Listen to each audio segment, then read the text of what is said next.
no, and then you get really upset about it, that's not going to help you.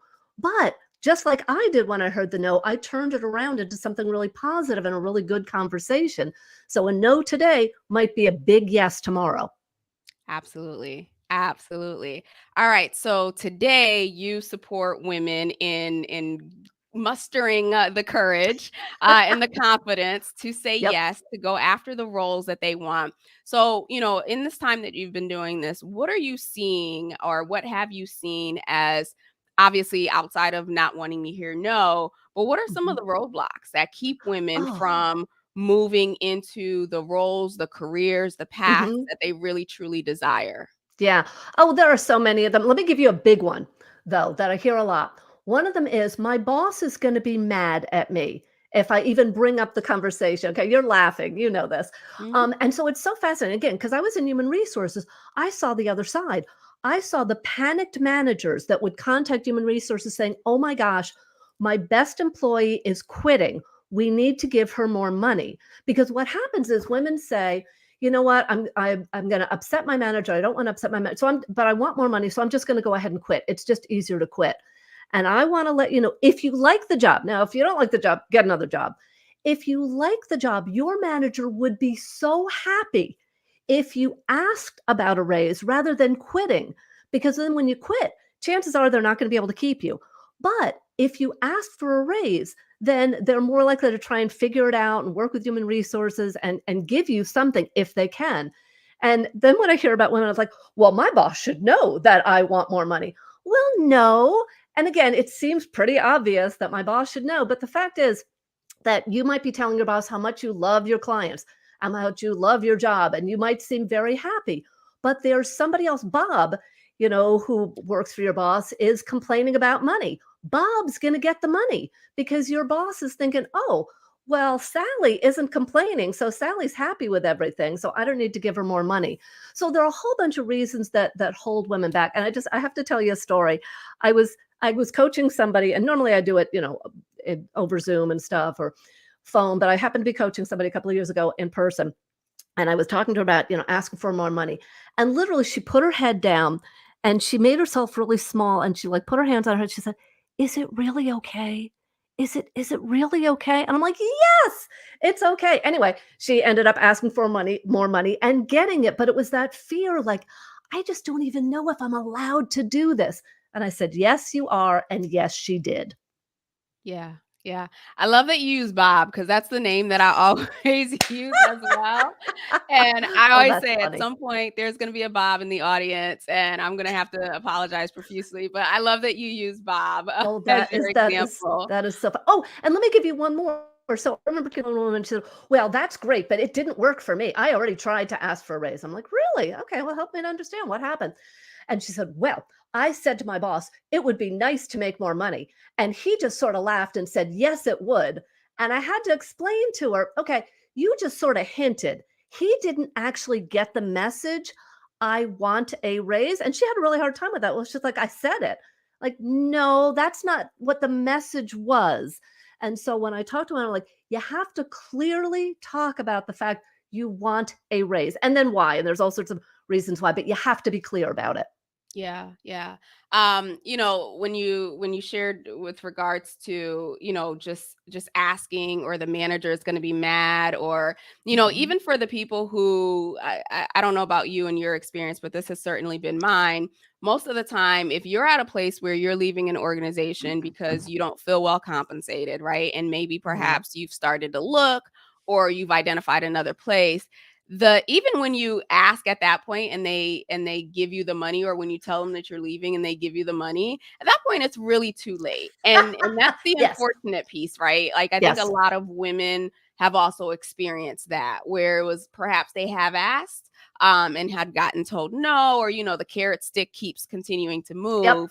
And then the minute they're like, okay, well, I found some place that's willing to pay me what I want, then all of a sudden, the money appears in the budget. And so Amazing how it yeah, and so it's interesting because actually research shows that, that when people quit and then they get more money and they stay, chances are very high that they will quit within the next year, which yep. is why my human resources would kept saying no, that if the person is ready to leave, they should leave. We're not going to give them more money. In addition, it gives the wrong message to everybody else. So yeah, that's why I always say, if you want to start early, talk to your boss and give them the opportunity. And if they say, no, there's no money, or they keep dangling. I know one person, they've been dangling like a possible raise for a year. I'm like, it's done. Stop. It's not Um, happening. it's not happening. So, at that point, if they're still saying, oh, maybe, then it's time to get another job. Yeah, absolutely, absolutely. And so, I feel like I'd be remiss if, we just focused it on the asking, right? Like that is, Mhm, I feel like the asking or even just mustering the courage to ask is the first step. The mhm, question is, it's not just, or what am I asking for? mhm, Right. And oftentimes, it's just we focus on, hey, like I want to make more money, which is fine. But I'm a big proponent of how can you make this a win-win conversation, right? And mhm, so, salary negotiations or negotiations in any capacity require some research, some level of work, some level of introspection, and then some level mhm, of putting yourself in the other person's shoes of mhm, what would make this person want to say yes. And so in mhm, your case, the example that you gave was you went back to your manager and you asked, okay, well, if there's a specific time allotted for raises, help me understand what I would need to do in order to get the best raise possible. In that, mhm, and even asking that, that's giving that manager or that organization a space to say, okay, well, where are some of your gaps? Where do we have the biggest need? What can mhm, we identify? And essentially you co-created a solution that would lead to the raise. mhm. We're not taught that, right? That's not Exactly. innate. We're just Right. not taught that. So I'm curious, Mhm, and I know the things that I teach my clients. When you think about, okay, for someone who is sitting there and they're thinking, you know what, I'm doing three people's jobs. mhm, I'm playing the interim in for this particular role and everything else. mhm. I deserve to get compensated for that. Outside of just having that belief of I deserve to get compensated, Yeah. what are some actual practical and tactical things that they need to be Mhm. considering in how to present their ask of being compensated? Absolutely. And the first thing I'd say, I'm gonna go back to something you said, is start early. So a lot of times, we sit there and we're having the raise conversation with our boss. It's too late. So if you're having the raise conversation with your boss, the decisions have already been made. They've been signed off by human resources and their manager. You can talk all you want. Your raise is not going to change. So when you are bringing this up, you need to start months in advance because the raise decisions can start to be made months in advance. So the action I actually suggest everybody start this today, is that you should be sending every week or at least every 2 weeks an update message to your boss about what it is that you're doing. But I'm going to make that a little bit different because a lot of times people say, "Oh yeah, send my boss an update message." First of all, don't assume that your boss knows exactly what you do. Your boss is really busy and he or she may have 10 other people or, other things that they're focused on. So they may not remember all the things that you're working on. In addition, they're probably not going to remember in 6 months. So what you want to do is create a paper trail of every week or every other week. Here are the 3 key things I've done. But then here's the key. A lot of times we just list it as tasks. I called client X. I did this. I did that. That's not enough. You now need to show the value and need to make it obvious. So you might say, well, it's obvious what I'm doing has value. No, no, no. Make it obvious so your boss can share it with somebody else because your boss probably has to convince their boss or human resources or a compensation committee. So if you write down, let's say that the task for this week, put together, scheduled conference for 3 months from now. So I might just put that, but instead I might say scheduled conferences 3 months from now. The fact that we scheduled it now means we can get a bigger discount because what you want to do is put down things that how you add value to the company, how you either make money or save money. Because if I just put I scheduled something, well, that's great, good, you scheduled it. But if I say I'm scheduling it now, saves us X amount of dollars, or now saved us 50% off travel or something like that. Oh, now that's money in the pocket of the company. So again, think about putting this together, and it should be short. Put it together so your boss can have it to share with their boss. So the more information that you can give them about the value that you're bringing, the easier it will be.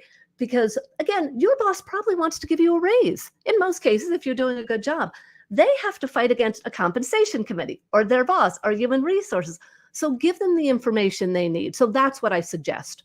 Yeah, yeah, I love that. And it goes along the lines of what I recommend in terms of the brag book. Oh, Initially, it was more so, like you've probably experienced it, right? Like you start off at the beginning of the year, you set whatever your goals are in your performance evaluation, right? And then the end of the year comes or the next year comes, and now you have to like justify what you did for a year, and you're drawing a blank. Like, I don't know, I showed up, I did a lot of things. And yes. so the brag book is a way for you to a couple different things, right? For you to remember like key projects that you've worked on, things that you've been a really great contributor. It also serves as this reminder of when you're having those days of not feeling like enough, of not feeling like Hmm. you're moving the needle forward. You can go back to this brag book as a reminder of your greatness. But now, like leveling it up with what you're sharing, you can even use that as the thing that, if you are going to go in and ask for a raise or a promotion or whatever, then that is the evidence that you then share with your manager in a way that they can consume it. Exactly. Now, the other, I mean, we're talking about if you have a current job, but I know a lot of people are looking for jobs. And actually, I have a new book out about help my company swipe left if you lose your job. So when you're negotiating for a new job, you need to be able to negotiate the salary. And a lot of times people are just like, oh my gosh, I'm just so happy to get a new job. But this is the time that you can ask. And there are simple ways to ask and negotiate a salary in the beginning rather than, hope or, think, wow, I just hope that they give me the best money possible. So it's really important to plan to negotiate if you're looking for a new job.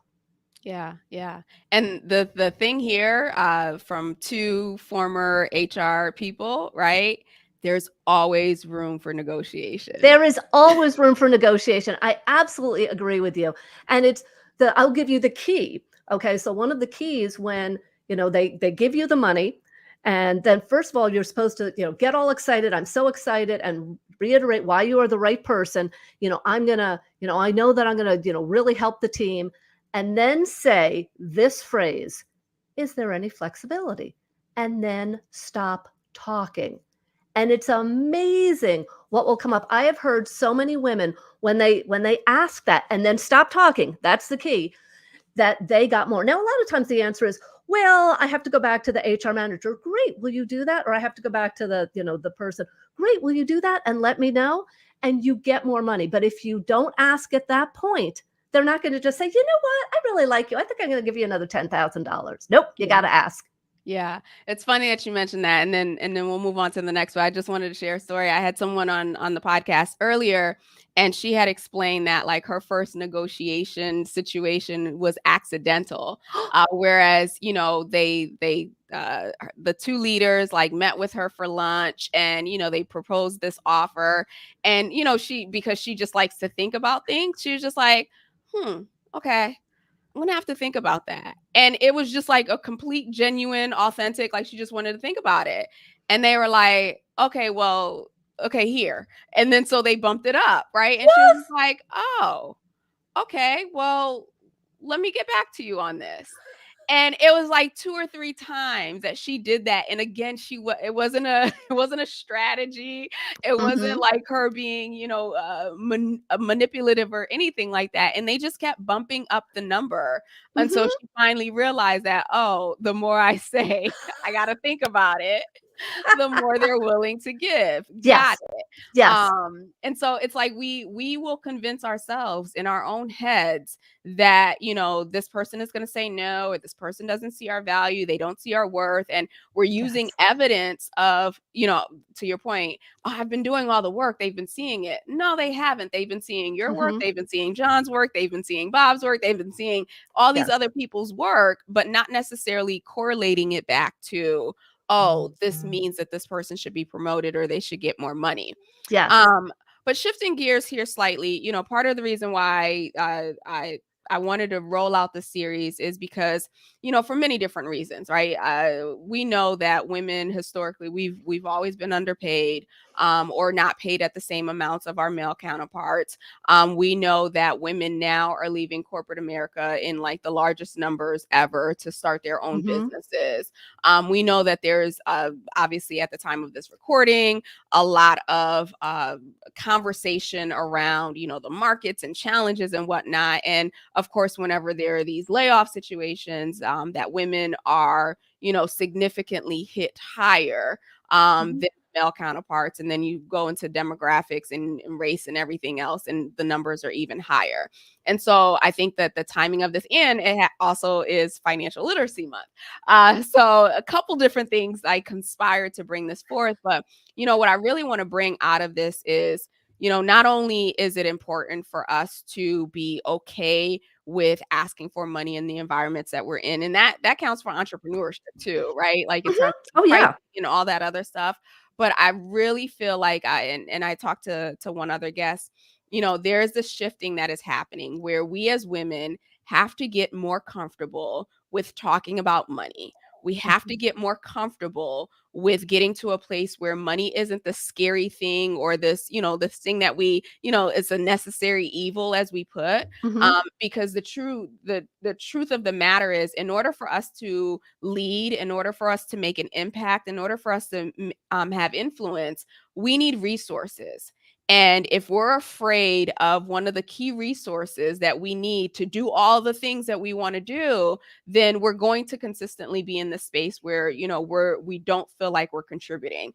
And so I wanted to like almost like break some of the stigma around what it means to talk about money and why are they talking about money. And, God forbid you hear a woman say, I love money. Like it's let's clutch our pearls. Like, But why shouldn't we love money? Just what you said, that money is a tool, and if we don't have that tool, then we can't do the things that we really wanna do. So, to me, it really is about shifting the way that we're looking at money, and one of the things I talk to women about is when you think about money, it's business, it's not personal. Now it feels personal because like my boss didn't give me enough money and how am I going to pay my rent and stuff like that? No, it's a business decision based on numbers. And so the more you can take yourself out of it and get rid of this personal feeling bad about money, the easier it is to have these conversations. right, right. I talked to one person, and she's focused on really money mindset, and she said, "Here's one way for you to really assess if you have, money wounds," is what she referred to it, or but challenges with talking about money.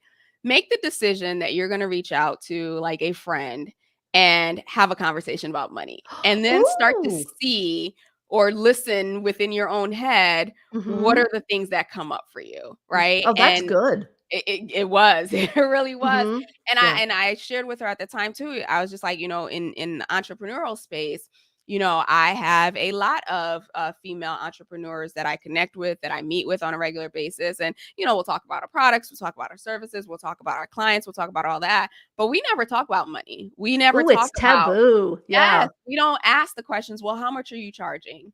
Or, Hmm. what's going on? And more, even for people in traditional environments, I'm hearing that more and more people are getting comfortable with even just asking their peer, how much do you make? Hmm. Because historically, that has been a no, no, you don't ask people how much they make. Well, guess Hmm. what? That's what keeps us in this place of being, Yeah.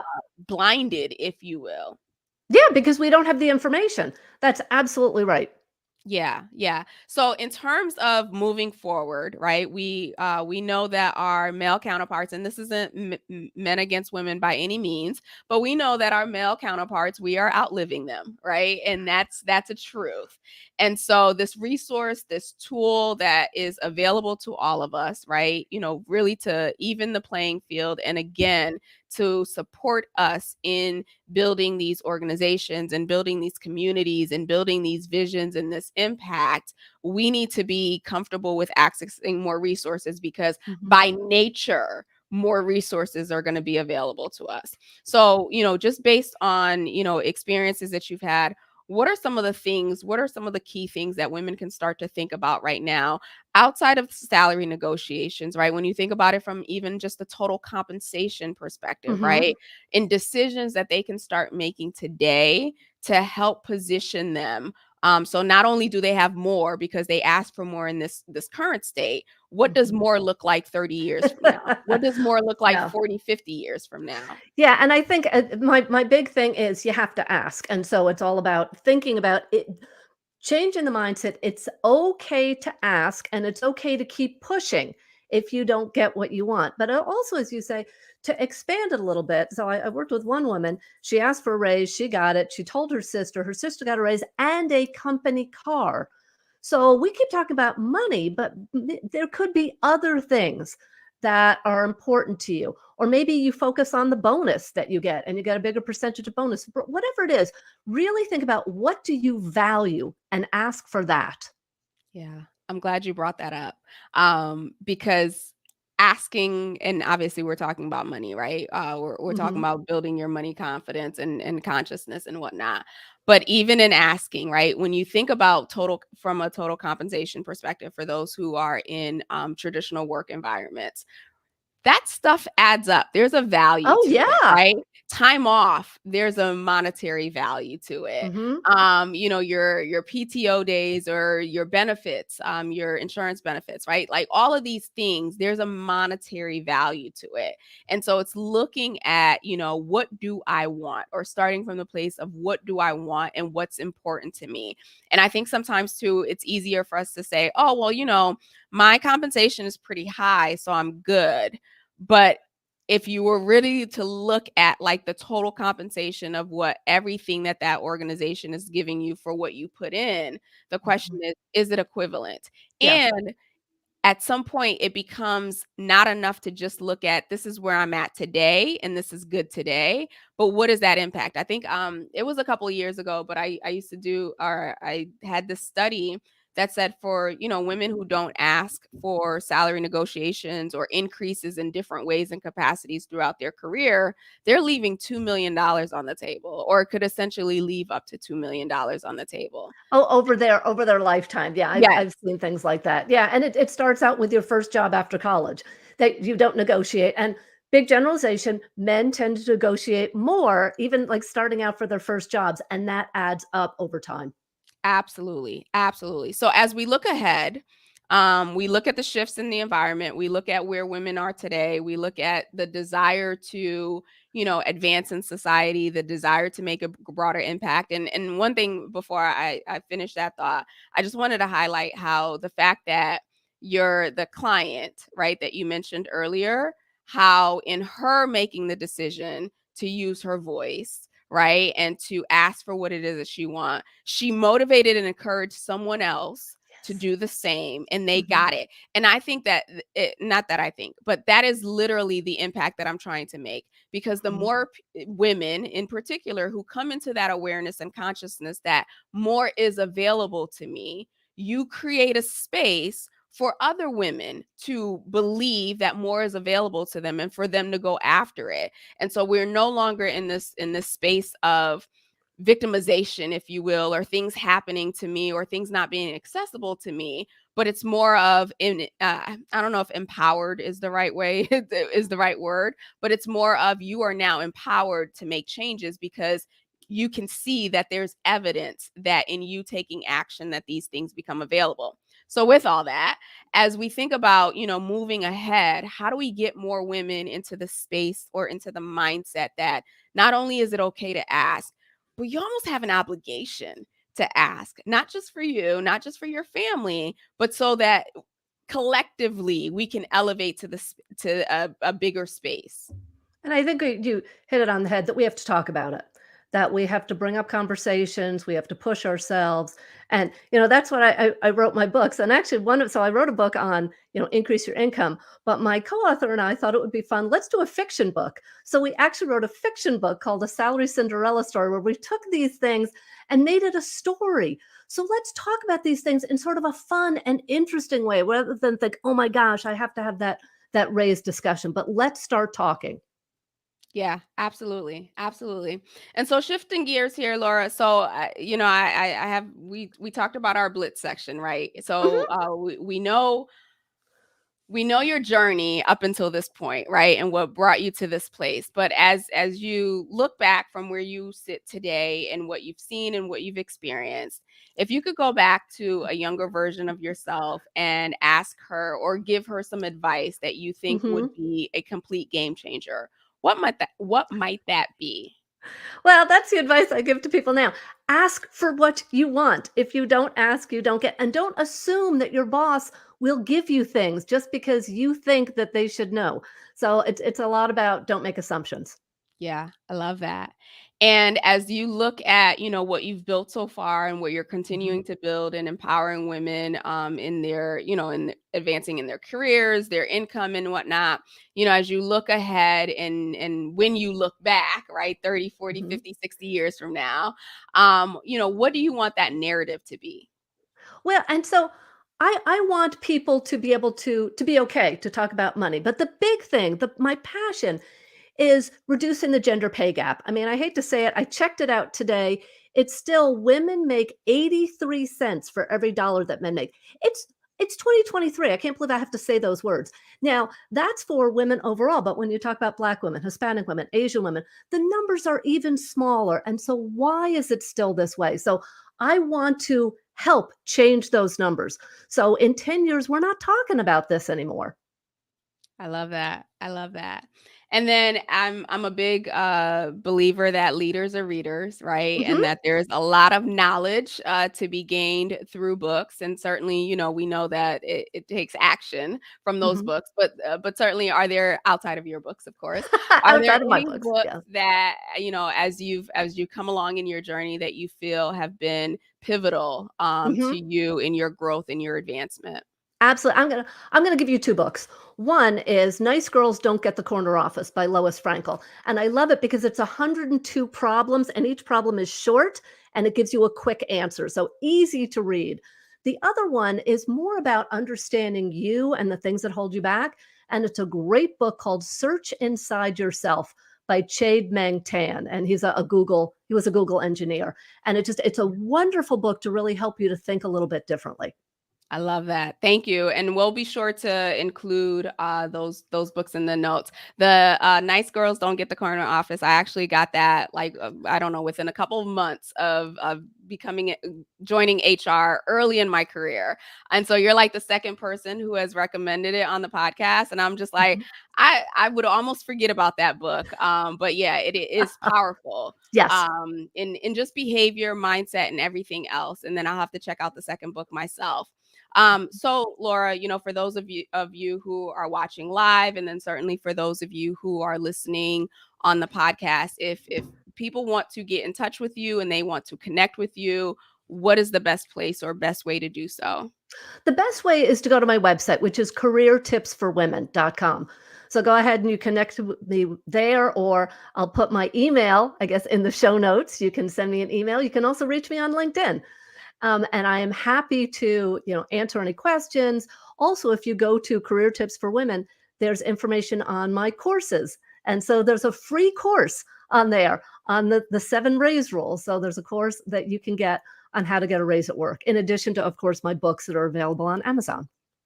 Awesome. We'll definitely be sure to include all those links. And Laura, just before I let you go, any final thoughts or final tips? Now, I just want to say thank you because this is how we start the conversation, and it's uncomfortable and it's not easy. And we both shared, tough stories, and so many women have tough stories. But that's where it was before. We have to start today and look forward and decide things are going to be different for us, for our kids, for our nieces and nephews. We don't want to keep having the same conversation. So let's go out and do this. So I just want to say thank you for being a place to start this conversation. Awesome. It's been an absolute pleasure. Thank you so much for sharing your wisdom, for sharing your experience, and some of the pitfalls, right? Because that's how we learn. Yes. And for those of you who will catch this on the replay or watching live, I can't really tell.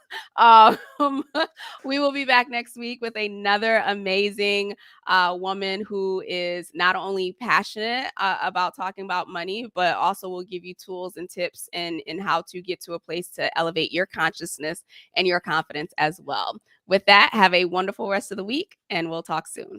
Take Thanks care. so much. Bye bye.